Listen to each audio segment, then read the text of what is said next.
Thank you. I appreciate your time today. My intent today is to impart as much knowledge as I can to save you a lot of time and money in building your own career. And part of that is what I call cycle time, and I'll get into that. I titled this, How to Become a Successful Entrepreneur or Intrapreneur. Intrapreneur obviously is a change agent within a company as opposed to starting your own business. And I'm going to use the term entrepreneur to mean both of those. So, a little bit about me. I started out after graduating doing, I got into IT, did a lot of systems programming for Xerox, and quit, decided I wanted to start my own business, started a consulting company, sold it to Price Waterhouse, and founded 8 technology or service businesses of various sorts, none of which I was in before I started. Kind of risky, been very successful. I've had a lot of success, I've had failure. And failure is a term that we're going to talk about in the presentation today because it's very important, because it's very hard for most people to say, I failed at something. Okay. The quicker you can come to grips with the fact that you're going to fail and you're going to fail a lot, it's going to make your life a lot easier. And you're going to learn something from it. Right? Exactly right. Yeah. Of the 8, I've sold 5, and one of which was sold Iron Mountain for $62 million. What I hope to impart upon you today is that you're going to learn traits and differences between entrepreneurialism and intrapreneurialism. We're going to talk about thinkers and doers, contracts, which are very important, how to be profitable, sales and net profit, what's more important, and there is a big difference, and customer buying preferences and sales factors. And when we're dealing with product, what happens in a supply chain that can really take your costs so far out of sight, it'll run you right out of business. Who's owned or run a small business here? You can put your hand up higher. Yeah. What kind of business? Bakery. A bakery, good for you. And what'd you learn? It's really hard. Very hard. It takes a lot of time. Actually, every one of you owns a small business. How many have a checkbook? You all do. That's a small business. And what do you learn about that? You learn cash flow. And cash flow is everything in starting a new business. So how you manage your debt, your credit card debt, pay it off, this, that, and everything. Take that times 10,000, and that's what a small business is starting out. Except, when your lines of credit might be a little different, and you're going to have to go to the mat and put a lot of your money in, as opposed to a couple hundred here and a couple hundred there. But every one of you is a small business person. What does it take to be an entrepreneur? Well, I will tell you, no matter what you do in life, integrity is your most important asset you will carry through life. When I had my consulting company, I used to say, we have the 2 I's. We have integrity and we have intelligence. If I don't know something, I'll subcontract the intelligence out. I can't subcontract out my integrity. And once you lose your integrity, it's really tough in any industry or any business for people to gain respect back. It'll take too much to get that respect back to a level that you want it to be, and it just won't happen. You got to have vision. Why? What is it you see that other people don't see? You can't be afraid to fail. If you're afraid to fail, never start a business, because you're going to fail. And you got to recognize that you're going to fail, and then you got to pick up and you got to run to get it going again. Okay? Everything that you think you're going to do, you'll probably do to some extent, but guess what? It's going to take you longer and more time. And don't believe your spreadsheets. Spreadsheets lie. Okay? Everybody has these spreadsheets about how their growth is going to go like that. Sorry, it doesn't happen. Sometimes it does, but it's very, very infrequent. So don't be captive to your spreadsheets. You need to be a change agent. You got to recognize customer needs and problems. What is it? Why are you starting a business? Why does the customer need it? What problem are you solving? What's their daily pain? If you can't have good answers for those questions, starting a business is an MBA exercise, and it will be a not-for-profit business. You got to develop affordable solutions. It's nice to come up with the next solution, whether it's a hula hoop or whatever, but if you can't afford to implement it, it's a nice idea that's gone bad. You have to be independent. You got to be passionate about your beliefs. What I have always said is, many people, many entrepreneurs will have the courage of their convictions, and often the courage of their confusion. And you got to know the difference, because there is a big difference. Because sometimes it's like spreadsheets. You believe what you read, and you don't accept what you really should be accepting. You got to be you have to have perseverance. There's no doubt about it. Communication skills, the best communication skill you will ever develop, no matter whether you're your own business or working for somebody else, is listening. The best salespeople speak the least. Why? Anybody tell me? Because they listen to their customer, what they need, what they want. Exactly right. People often come in and say, I've got this great copier. It does this, it does that. And they don't know what the problem is they're solving for the customer. So I can have the greatest copier in the world that does 25 copies a minute in color. Isn't it great? The lady says, all I need is black and white. Why are you pitching this to me? It's because I didn't do a needs assessment. I didn't do discovery.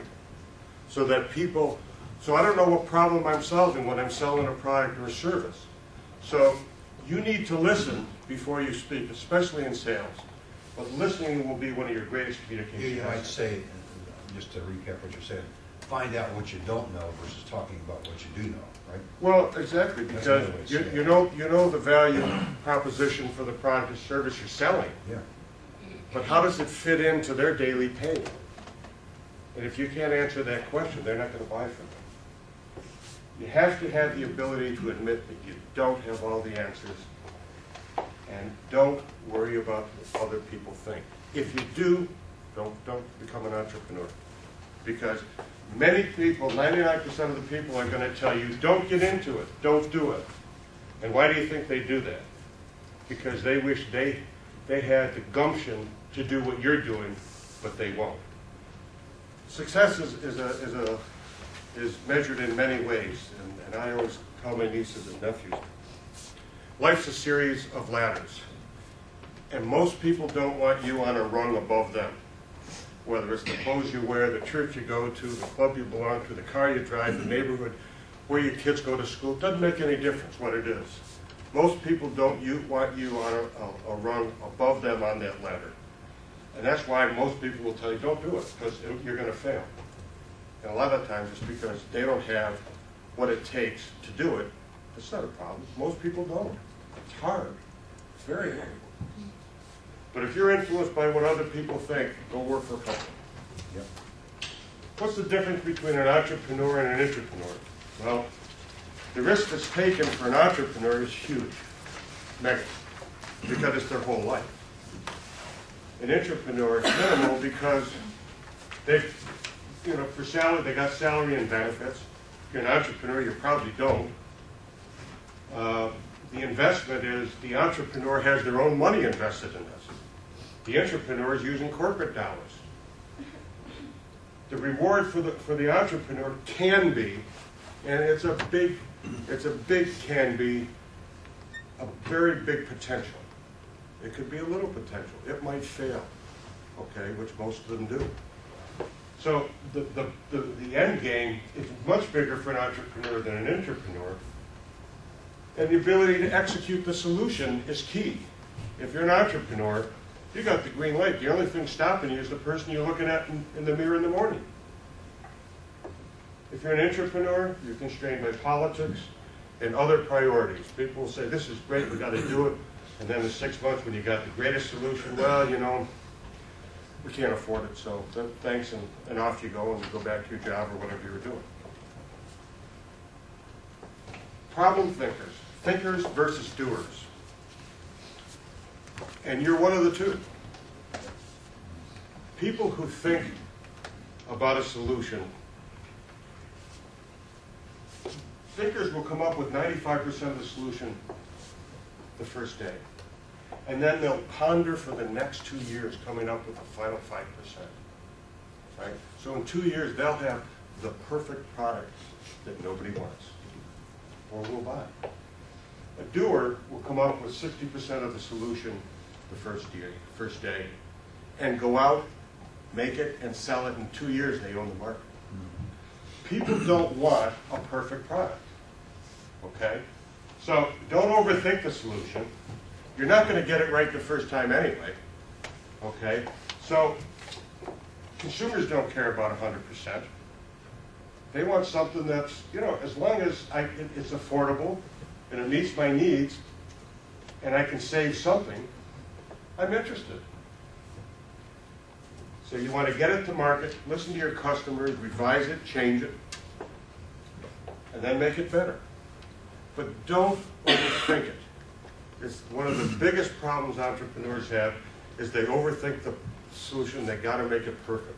No such thing as a perfect product, because what's perfect today in 2 months may be outdated. When you're starting a business, a lot of times you'll start them with friends, people from college or your neighborhood or whatever. You need to put in writing what everybody's going to do, any compensation.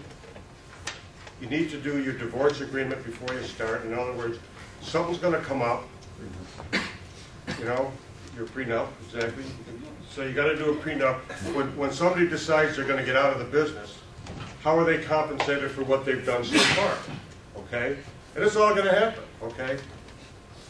The definition of friendship will change with the more sales you get. Because most people don't write things down when they start companies.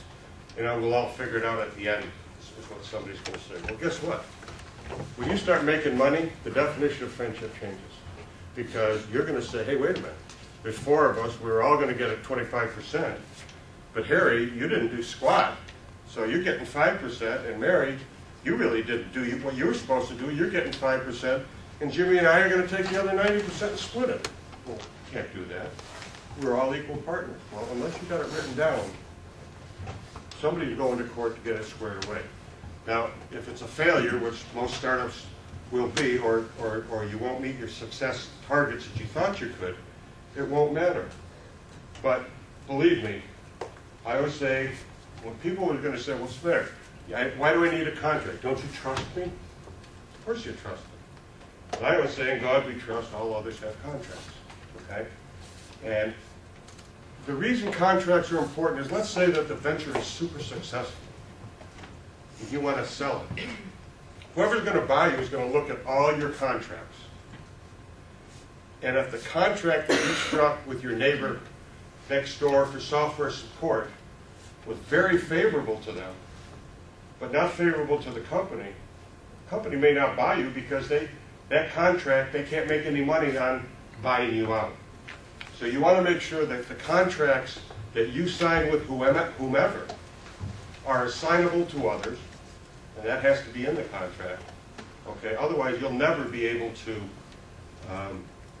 sell your company. There are some people who say that if you're going to sell your company, the contract is null and void. You've got to be careful. You never want to do that, because that basically says if somebody wants to buy you out, and what's key to the success of the business is the component of that contract, and the contract doesn't come with you, the value of your company goes way down, gets diminished, and actually may not even be able to make, may not be able to make the deal. So you have to be careful with contract. But if you start a business, whether it's on one page or not, here's what everybody's going to do, here's the percent of equity, here's what they're going to put in, okay? And what happens when somebody says, you know what, I'm getting married, I got to go get a real job, I can't do this anymore? What happens to that equity? Does that get diminished? So you need to have those rules all set down before you start. The key to profitability in any company, and actually your success in life, is to reduce cycle times. What's a cycle time? Well, in manufacturing, a cycle time is I get the materials in, and I'm making my widget, and once everything's in place, it takes 1 minute to make a widget. And I make 3 bazillion widgets a year. If I can get the cycle time from 1 minute down to 45 seconds, that's huge. That's a 1/3 reduction in time. That's huge. So, because that means I can now make 25–30% more widgets with that extra time. So anytime when it comes to like cash flow, the quicker you can get your money in. Now everybody said we'll pay you 30 days. The reality is most big companies will pay you 60, 90 days, okay? So guess what? You may have to go borrow money to keep alive. So that cycle time can hurt you, okay? Yet on the payable side, all your vendors want to be paid every month. So you get your money in 90 days, they want to be paid in 30 days, so you're going to be 60 days without money. How do you do that? So those are cycles. So cycles are very, very important. Customer service, the quicker you can get somebody off the line, they're very happy, okay? And you get measured by that. I think Zappos is the company. You can talk, they don't measure. You can talk as long as you want to a customer service rep, and I learned this last week from a guy talking with a fellow who's done business with him. The record time for talking, for a Zappos customer service rep talking to a customer, somebody take a guess. 8 hours. Huh? 8 hours. You're close, 6 hours. 6 hours, right? And they'll listen, you know, they got every problem in life they want to talk about, they'll listen.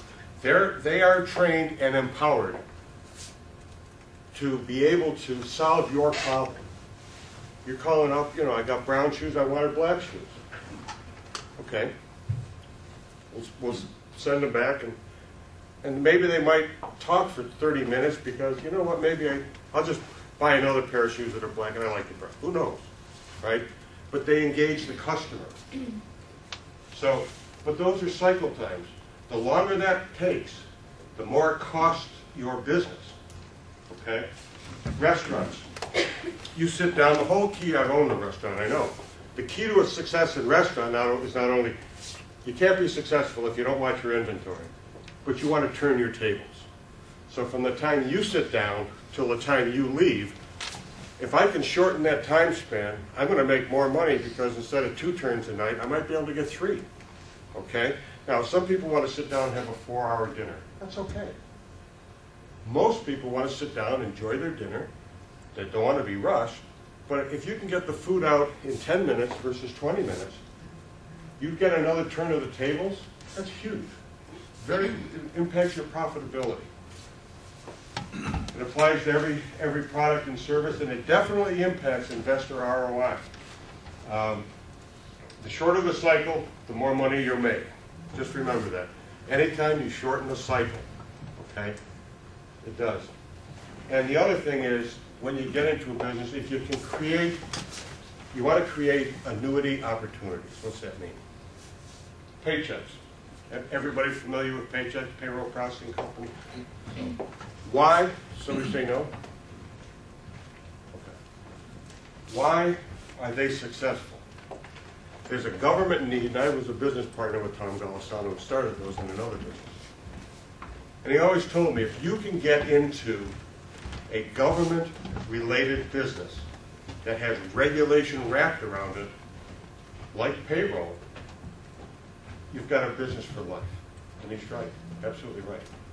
If there's one piece of paper a company has to get out every week, 2 weeks, whatever the payroll cycle is, it's a paycheck. Employees don't care about your problems, your cash flow, problems you're having at home. They don't care. They want to get paid. Okay? Nobody wants to have their own payroll software.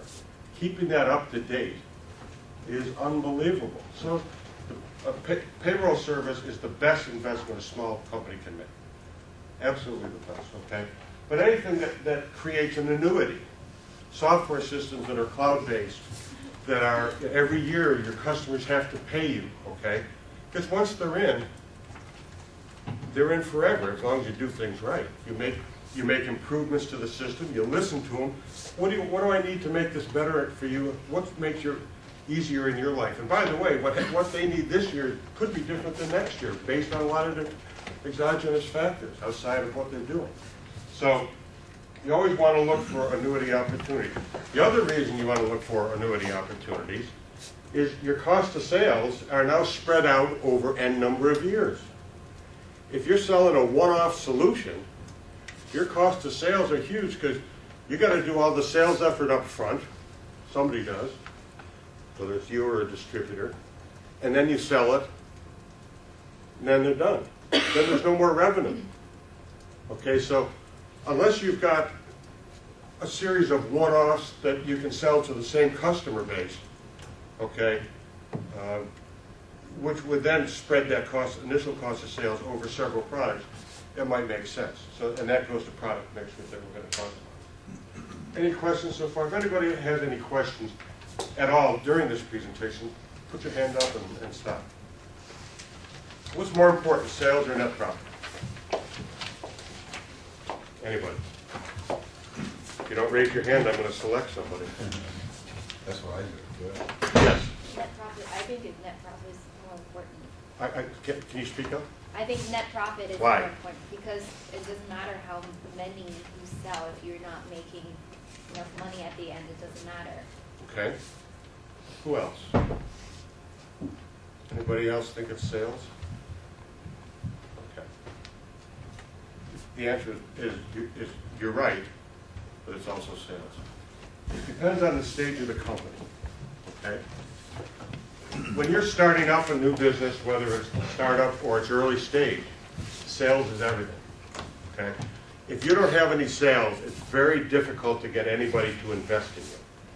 Why? Because nobody has bought into your concept that you are solving their daily pain. Okay? And remember, when you start a company, you're starting it because they've got a problem that you're going to solve for them. Okay? You're going to make their life easier. Okay?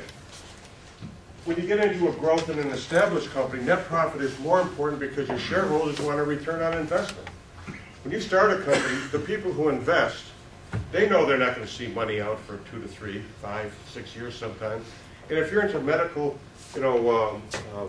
whether it's some form of biopharma or medical devices or whatever, I mean, with FDA approvals and everything else, from the time you get money to start your company, you may not see any dollars for 8 to 10 years. Okay? So it depends on your business, what regulation cycles you have to go through. And people who invest in biopharma, they understand the 8, 10-year cycles, okay? But they're willing to invest in them for the right ones because they know that long term, they can make a ton of money. But like any companies, most of them don't come out, through fruition. I mean, I talked to somebody the other day who had some drug that they came up with for prostate cancer. And the delivery system, in other words, instead of taking a pill or an injection, was they had to go in for a series of shots into the prostate. Well, so the delivery system is not real easy. If you could take a pill as opposed to going to a doctor's office every time for a shot, okay, it's a lot easier. So the cost of the delivery system, although it was a great solution, and this was after 8 years and approvals and everything else, they couldn't get it to market because people wouldn't buy into how it was delivered. Okay? Which brings me to my next thought. What's your product strategy? Are you coming out with a series of products that can build on each other? They're upward compatible from a software standpoint, for example. Back, in the 70s, IBM had 3 different computers, a System 33, 35, and 38. You could upgrade from a 33 to a 35 because they had similar software. But the 38, which if you had a lot more users, you needed different hardware, different software. And IBM in the 60s and 70s, and it caught up to them in the 80s, had a great strategy. They made every computer so it couldn't talk to their other computer. And digital equipment, you may have heard of them. They made a fortune because they invented a mini computer that could take IBM Computer A, convert it to IBM Computer B, whatever the software was, as an interim box. And they made a fortune doing that. And that's how digital equipment got into business and grew their business. Okay? So, Apple, right? Most people think of Apple as software solutions. They're hardware solutions. Microsoft software. They're hardware. In the 80s, Apple had 4 computers, the Apple I, the Apple II, the Lisa, and the Mac. They had 4 operating systems. They had 4 sets of customer service. What kind of product strategy is that? And that's how they got into trouble back in the... So you've got duplication, okay? So when you're coming out with a family of products, can you use the same customer service? Can you use your same sales and distribution networks, okay? So you don't want to have to get unique on everything you bring out. You want to be able to build. Market research. Who's going to buy it and how many are they going to buy? So many firms, and I'm as guilty as the next person, do minimal, or put it this way, not as much market research starting a company as you think. I got a great idea. I think people are going to buy this. Then you go out and you start making it without talking to 100 people. This is great. Do you like it? Yeah, but I'm not going to buy it. Oh, I'm hurt. Well, guess what? If you're going to get hurt by somebody telling you they're not going to buy it, don't start a business. Because 99% of the people are going to disappoint you. Okay? But you've got to talk to hundreds of people to get feedback. That's why corporations do focus groups, right? What do people think? Independent thought, you know. If you had this, would you like it? Yeah, this is great. But it's green. I'd like it in red. That's great feedback. I'd like it in blue. How much would you pay for it? I'd pay $23. I'm going to $9. So now you got to decide, based on the feedback you get, what kind of a product you're going to, or service you're going to develop. But market research brings a lot of companies down because they don't do enough of it. And again, this is cycle times. Let's talk cycle times again. The more you can learn about your customers and what their needs are and the problem that you're trying to solve, if you reduce that cycle time, you can get your product out. You can start making money a lot earlier. Okay? Why do they need it? We all come up with these great ideas, but they don't need it. Why? How much will they pay? What's your market? How are you going to get it to market? Okay? Am I going to sell it direct? Am I going to sell it indirect? What kind of advertising am I going to do? People think that, like with QVC, I'll just put it on QVC. I was approached by a product I developed in the mid-90s, portable fire station. Never been done before. Unique idea. I thought it was great. We didn't get a lot of sales, but eventually we did. QVC saw me at a trade show. So this is great. We want to put this on QVC. Now my cost to build them was $100. To distribution, we'd sell it for $200. They could sell it for $400. They said, we want you to send us 10,000 of these on consignment, and whatever we don't sell, we'll ship them back to you at your cost. Now, let's go through the math here. I got to come up with $1 million to bet on the come they're going to sell them. Well, that's wonderful, but that dog doesn't hunt. So, knowing and getting into sales and distribution, having your product as a startup company, you always go out and get sales, and then you figure out what it is you're going to develop and what product.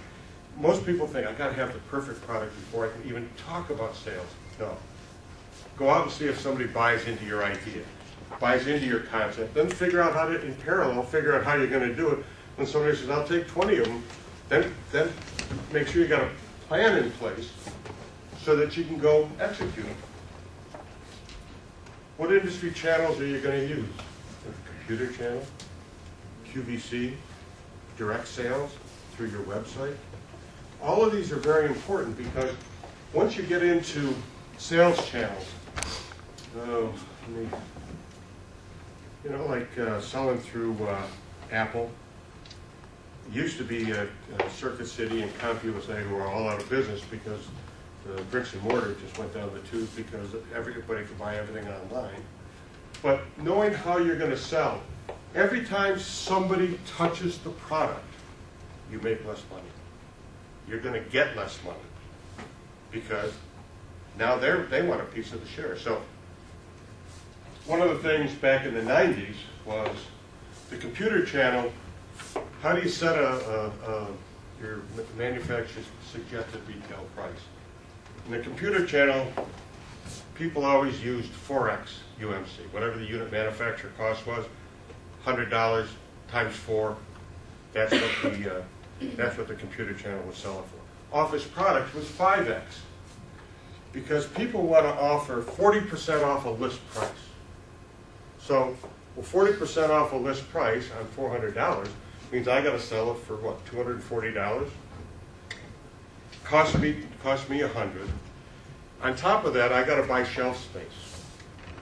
I got to buy advertising for them, because when you come out with a product, they want you to develop the market. If you think Walmart's going to go out and do all kinds of mailings about the greatest hula hoop you just invented, it's not happening. It's not happening. And Walmart, by the way, if you're starting a company, don't even think about going there. Walmart will just ruin companies. They're a great company. If it weren't for Walmart, the inflation in the U.S. would be off the chart. They have literally kept inflation down by selling products low and forcing other people who sell similar products or the same products at a lower price. They literally have been a godsend to the U.S. from a pricing standpoint. I think they're the world's largest employer, if I'm not mistaken. So you got to understand how you're going to sell it.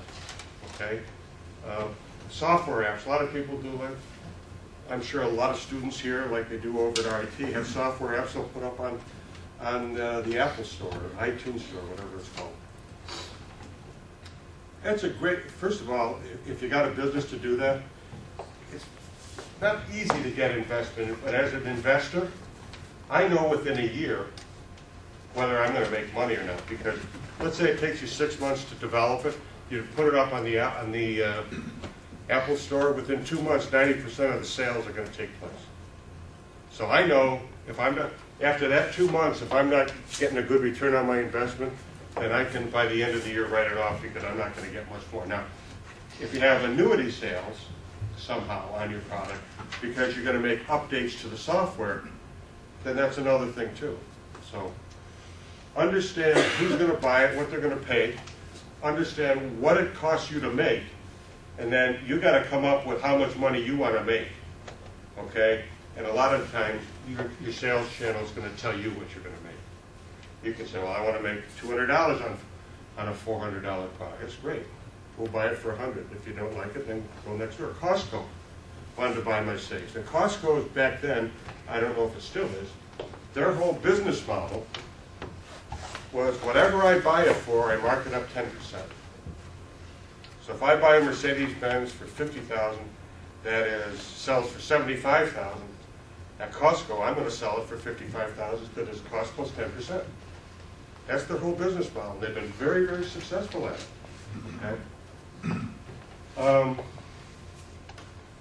Do you want to be able to get into sales channels that sell complementary products to what you're doing? For example, if you're selling laptop bags, you want to get hooked up with distribution that's selling laptops, because now they can make a complementary sale. If you try to just get into some kind of luggage market or something that just deals with bags, it's nice, but if I'm buying something and for another $15, $20, $30, whatever it is when I'm buying the laptop, what's 20 bucks? I like it. And off you go, okay? You get a lot more sales that way as well. Let's talk about supply chain and one of the best options. I'm going to make a product, and I'm selling it out of Rochester, New York. And my cost to make it in China is $225. Los Angeles is $265, and in Rochester, this should be $308, not $318. My apologies. What's my best option for sourcing that product? And it's assumed that it's all, I'm going to subcontract it all out. What's my best option? come on. If you guys want to be titans in industry. You got to know this stuff. Huh? I said, if they're going to be an I think entrepreneur, it they got to know depends. something. I'm sorry? I think it depends on situations. Like in China, even it's cheap to produce, but possibly the shipping fee was shipping products to the United States, cheaper costs. Now, X works means product sitting on somebody's dock. And an excellent point. And what the gentleman was saying, that there's costs involved in getting it to Rochester. And here they are. You have to look at what's my landed cost to where I'm going to distribute the product. Now, if I want to bring in something from China, I may want UPS, FedEx. A lot of them, they have warehouse services where I can just ship it to their warehouse, and when I get an order, I send it to them. They print a label out as if it's coming from me, and then they ship it. Okay, so warehousing can be expensive. Okay, so you want to know what your landed cost is. What's it cost to get to that warehouse? Well, guess what? You got the unit cost. You've got insurance. You got freight to a U.S. port. You got, and by the way, freight to a U.S. port, if you're not familiar with it, the Port of Long Beach, L.A. shut down for, I think, 10 days because 400 people, a union of 400 people, went on strike because they wanted to replace their jobs overseas. Well, the 10,000 stevedores that work on the docks said, well, we're going to do a sympathy strike, and didn't work for 10 days. It cost all the people that are bringing goods in $1 billion a day. Now, if you're bringing produce in, and I think 95% of all foodstuffs in America are imported, and you're sitting on a ship outside the port of LA, you want to buy that stuff? I don't think so. Okay, so things that have shelf life are very important. Now, once it gets to the port of LA, you need a distribution center. So you got to ship it to your distribution. You're going to have import duties, you're going to have taxes, bank fees, brokerage fees, you got other fees, and your import-export documentation must all be in order. There's financial instruments called letters of credit. And a letter of credit is nothing more than your bank wiring, saying over to your supplier in China, assuming you ship it and it gets here and everything, all the documentation is correct, we'll wire 100,000, whatever the pro forma invoice says, to your bank account. Now, a pro forma invoice is a quote. So when I'm selling product, or the supplier in China will send me a pro forma invoice, and I'm going to say, you know what, $2 per unit or $2.20. I like that. That's what we're going to do. So then he'll send me an invoice for $2 per unit, right? And he's going to put in X works. Now what that means is that once it leaves his dock, it's my problem. There's other forms of shipping where once it hits my dock, then it's my problem. Anything happens in between, it's the shipper's problem. So there's a lot, I'm not going to go into all the intricacies, but there's a lot of variations in shipping product, okay? So if the pro forma invoice is not 100% consistent word for word with the invoice, and by the way, let's say there was a spelling change on, or something that was spelled wrong on the pro forma, and they corrected on the invoice, you're not going to get paid. And the reason for that is the pro forma has to be identical to the insurance, or to the invoice. Your bill of lading, all the documentation, it has to be all right, or all, but it's got to be whatever that source is. And if it's not, the bank will hold up the fees for the letter of credit. So a lot of places, unless you've done business with for an extremely long time, they want their money up front. So, but, which gets to the point, we talked about the product cost, and now we're looking at the landed costs, right? And so my landed cost from China is $305, $307 from LA, and from Rochester is $3.18. Which option in the supply chain should I take?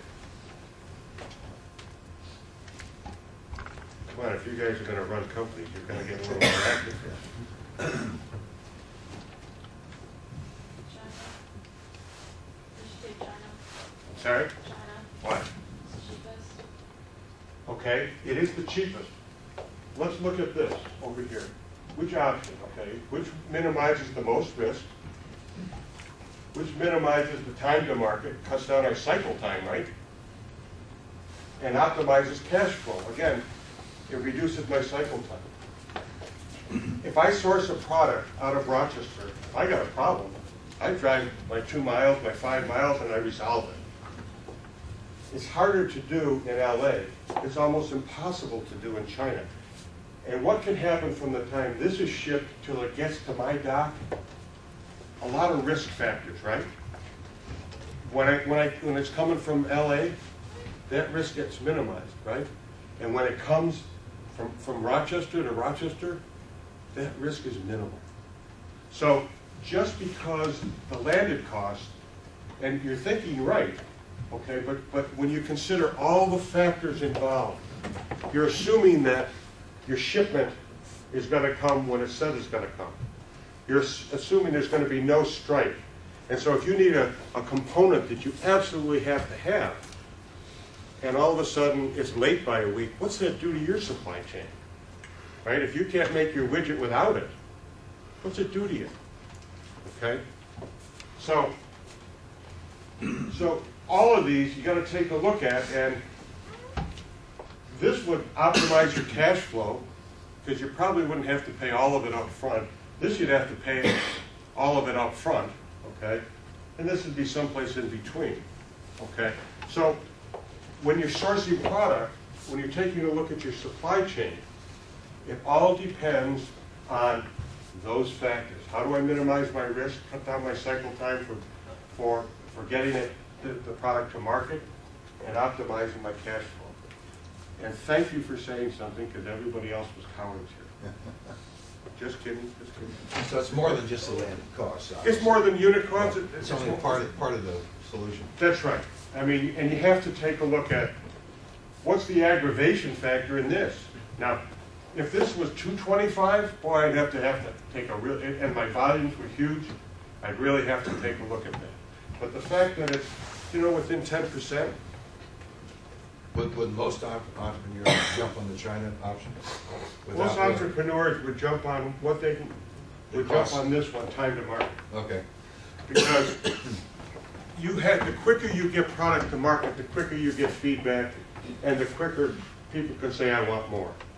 And it goes to what's more important, net profit or sales. And as a startup, what's important is sales. Because without it, you don't have to worry about net profit. So, any questions on this? Makes sense. There's a couple sources I'm going to give to you. If you're thinking about starting a company, this is called the Innovation Institute. It used to be called WIN, which was Walmart Innovation Network. It was started by Sam Walton back 80s, 90s, with a gentleman, I think Dr. Jerry Udell, who ran a lot of the product development for General Electric. Now, back in the 60s and 70s, General Electric had tons of ideas, great ideas, and you can't implement them all. So what they did was come up with a structured process so that they can say, okay, we think that the market for this is great, we think we can sell it, we think following reasons, yes, we're going to go for it. And they have a 39-step process. So what you do is you give them your business plan, or if you've got it actually developed, they even like that too. Because when I built my portable fire safe,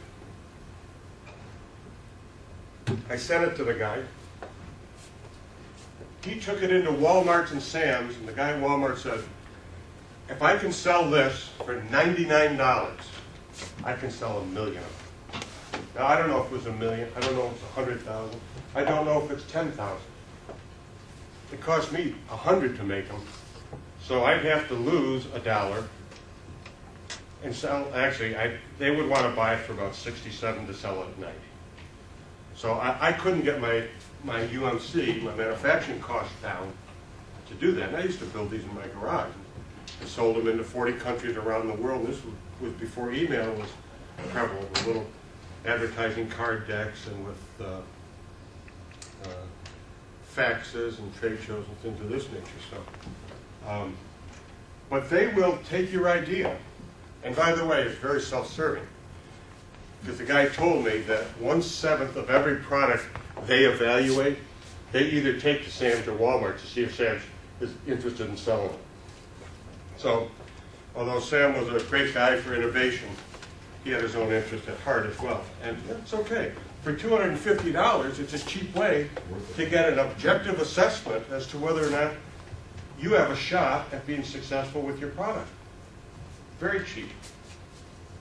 And that's their website, and that's their phone number. And then this is SCORE, which is it's a group of retired executives.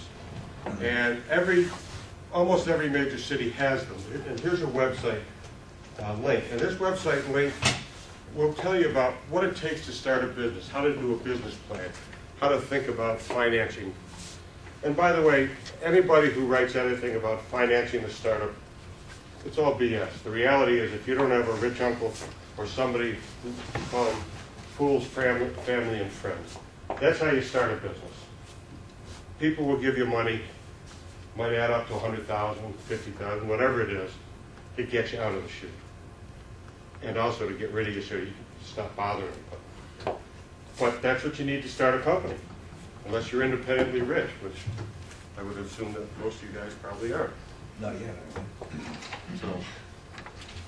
So anyway, there's some really good steps in there on what it takes to start a business. The reality is, if you go back to those traits that I had on there, you got to think about those, because if you don't, that doesn't mean if you don't have those, you're not going to be successful. I don't mean to imply that at all. But if you take a look at a lot of the people that I've dealt with as successful entrepreneurs, that's pretty much a summary of what it takes to do that. And so, with that, I'm going to open it up to any questions. How many of you have ever thought about, at some point in time in your life, career, starting a business? You've already done it. Seriously, come on, let's see. Now, what kind of business did you want to start? Me? Yeah. Custom clothing. I'm sorry? Custom clothing. Okay. And what kept you from starting it? School. Okay, but is it something that you could do on the side? Possibly. I'm actually trying to start it now. Do that. Okay. Are you designing them, or are you actually sewing, or what is the process? Which part of the process are you involved in? More just getting it to people. So I'm in contact with the manufacturers in China Right. and other countries, and just getting samples to see what ones I like best. Samples to do what with? To see like the quality of the garments. Okay. If you're probably, I'll use the Under Armour example. You're all probably familiar with Under Armour. Guy who used to play football on the University of Maryland football team, right? He'd have this shirt underneath, and by the time they're all through working out and playing a game, it would weigh 3 or 4 pounds of sweat on it, okay? He says, there's got to be a better way. So what he did was, he took his idea, and he went to the garment district in New York City. And he went to, I don't know how many, but he said, okay, garment guy number 1, here's the problem I'm trying to solve. That's not a problem. Here's what we got, this material that wicks and basically absorbs the moisture and then gets it out and everything else. And that's how he got started. Then he went and took him in put him in his trunk and went up and down the East Coast and sold them to as many schools as he can. And then I think it was a boxer, was on national TV. And just out of the blue, the guy said, yeah, I'm wearing this Under Armour shirt, and when I train, instead of having 3 or 4 pounds of sweat on, it makes training a lot easier. Off the company went. Okay? So you may want to Google garment district and talk to some people. One of the things you got to learn is don't be afraid to ask anybody anything. People help people. When I quit Xerox, I talked to a lot of people after I ruled out being a policeman and a fireman. What do I want to do in life? Okay? And as long as it doesn't cost a lot of time and a lot of and money from them, everybody will give you help. Okay? Some people might blow you off. That's okay. That's their prerogative. We all got resources. Resources are time, money, okay? But I would encourage you to try to make contact with somebody in the garment district in New York, because it's a lot easier to deal with than going to China. And if they like your idea, they'll help you. Okay? So you can cut down your cycle time on getting your product developed and to market by actually doing it. And you can't be worried about people stealing your ideas. If you're dealing with nuclear science or some biopharma that is the cure for cancer, NDAs are important, non-disclosure agreements. Most people are going to say, great idea, I'm not going to steal your idea, okay? So, and by the way, most of the ideas you're going to come up with initially are probably not ideas that you can make $1 bazillion with, okay? So I would encourage you to go after that dream, chase it, as long as it doesn't cost you a ton of money, okay, and see what you can do with it. And you can do that in parallel with going to school. You've got enough free time. We all do. I went to college, I know. Can't tell me you don't have enough free time. So, who else wanted to start a business over here? Film production. Okay. I'm still sort of working out with the school. I got accepted into a 5th year at the school, and there's Entrepreneurialism 5th year where you basically start an enterprise. So that's my first step. And what are they going to teach you about that? Forming your own business, carrying it out, entrepreneurial course. I think there's one mandatory entrepreneurial course you need to take. But everything else is my own knowledge. Are there any companies in Rochester that do that now? No. I mean, this is going to be based for the school. Okay. So this is going to be for the school. Later on, I hope to form my own production company. Right. Separate. But is there an opportunity in town where you could work part-time for somebody to really learn the business better? Have enough business. Okay. One of the things that I wish when I started my restaurant is I wish I worked in the kitchen to really understand their daily pain. I wish I worked one night as a bartender. Are you kidding me? They don't make enough. You can't tell them that, of course. But I mean, I need a beer. I need this. I need that. Well, man, I got ADD. I can't do all this stuff, right? And so learning your business from if you want to get in manufacturing, you better go out and work that line because you don't know the problems those people are having. They're going to say, gee, they got this problem. Come on, get over it. Well, maybe because I didn't take that action, somebody may get injured by that, okay? And so understanding that whole business, but I would encourage you to try to get, whether 5 hours a week, if it's nothing more than donating 5 hours a week to somebody so you can learn the business on somebody else's nickel, do it. Do it. Who else wanted to start a business? I know there was a couple hands over here. There's a chance to learn from the professor. Somebody over here. Did somebody over here? Yeah. I would think of doing exporting and importing between China and US. Right. But my question is what's the market really need in US? It's what product can I do? Because I have lots of supply connections in China. Right. Lots of family connections. They do lots of very interesting stuff, but I don't know what the US people need. It goes back to the slide. Who's going to buy it? What are they going to pay? Mm-hmm. And then how do you distribute it? Does it have a shelf life? Okay. I give you an example. There was a company called Empire Beef in town here, and they brokered beef predominantly from South America. They were an $800 million company. That's a lot of business. The bank wouldn't give them an extended letter of credit. They went out of business. $800 million by brokering beef. Okay, so you can do that. So you can broker. You may find something unique. If you get a whole list of products and go to some shops that sell Asian and/or Chinese, or I don't know what the products are. Okay. They can include everything because lots of things made in China is more cheaper. Okay. Yeah. Okay, but when you're starting a business, you got to be focused. You can't say I'm going to sell 100 products because now you might have 20 different distribution channels. Mm-hmm.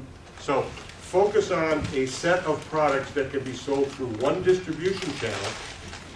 Get it going, okay, and then you can say, okay, here's another pod of products that go into a different one. But if you're going to try and take 100 products and sell them to the world, it'll never work. When you start a business, you have to be focused. You may have a product that can be, that I've got my software product. It can be used in agriculture, it can be used in environmental, and it can be used in turf, specifically golf courses. But I'm focusing on golf. In parallel, on the side, I make a lot of inquiries for agriculture and also for environmental monitoring. But if I try to do all of them, I'm going to do all of them very poorly. So I would suggest that you get 10 products, 5, whatever it is, that can be sold in one specific type of store, and then go from there. So you need to get the process down, and then you improve on the process. Okay? Who else? Yes?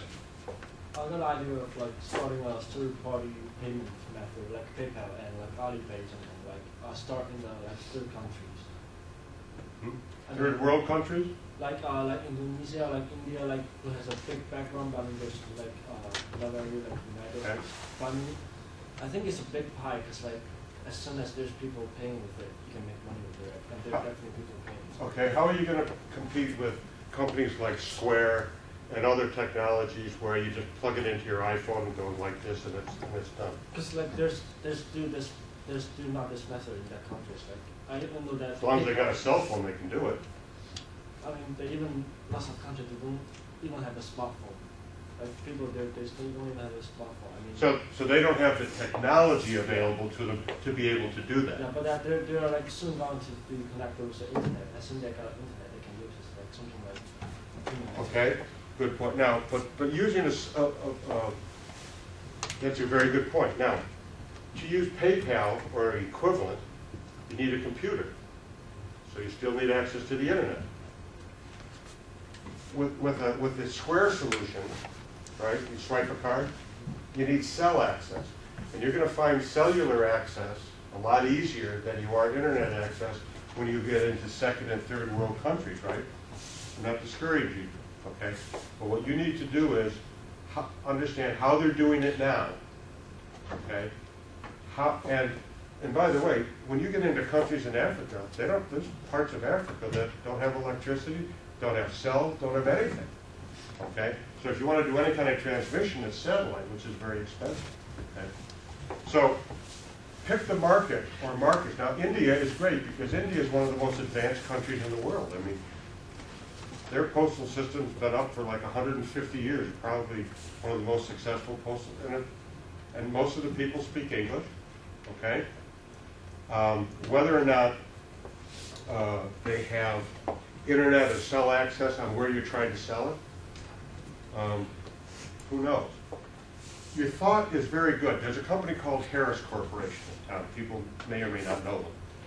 They do a lot of work, communication work for the government. And they were started back in the 60s, early 70s by 4 gentlemen who worked at General Dynamics, who was they were a manufacturer of goods for the government, communication goods for the government. They thought that they had a really neat solution for a handheld solution that could be used in the military field so we could talk to each other. They couldn't get the U.S. government to buy it. So what did they do? They went overseas. You bring up an excellent point about technology outside the U.S. We think that, well, the product's obsolete.